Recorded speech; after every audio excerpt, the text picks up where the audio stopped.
There's something very special about these films and the history that they contain. There's a great spirit to them. It's quite rare that somebody taps into a universal psyche the way that J.K. is able to. When I finished Potter, I refused to say never again. No matter how many times in interviews I was asked that question. These characters, they're born out of Joe's imagination. There's so much colour and so much vibrancy. To be so in awe of a film and then know you get to play in that world soon, it's incredibly magical. J.K. Rowling is not just continuing a story, she's taking it to a new level.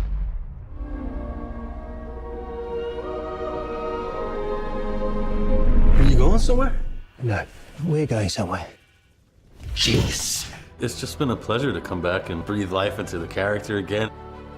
When we finished the first film, I thought, what a gift that we'll get to return to this world. But it still felt like a whole new experience because they've brought in these new, wonderful actors that really take the story in a different direction.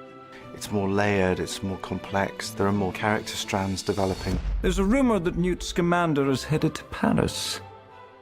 One of the great glories and joys of the Beast series is how free I am to go different places. Of course, it had to be Paris. Paris is like the perfect tapestry for Joe to really start showing this other world. There's going to be more magic.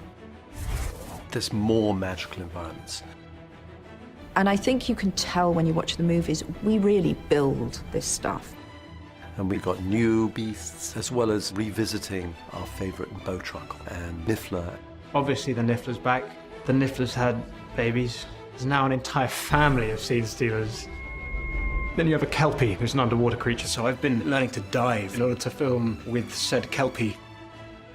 The Zulu is described in Chinese mythology. Gigantic elephant-sized cat, 5-coloured. There's the Maledictus. Slowly over time, they are turning into a creature and they can't stop it. Credence has formed a powerful emotional connection with her. Her name is Nagini. These movies have given me the chance to tell a story that I knew all along.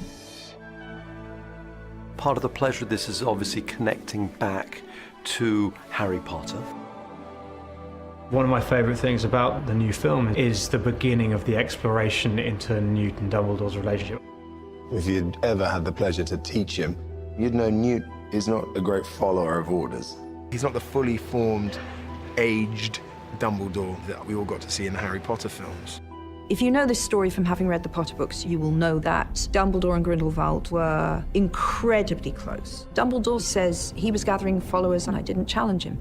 So why didn't he? I can't move against Grindelwald. It has to be you. I think people will be very surprised, having seen the first movie. We're now getting into the meat of the story, and people's allegiances are now being exposed.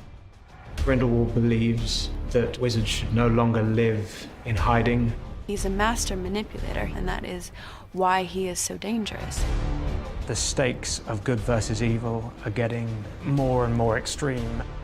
The world is splitting, and it's quite fun because you can decide which camp you're in. Which of these characters will hear his siren call? The time's coming, Newt.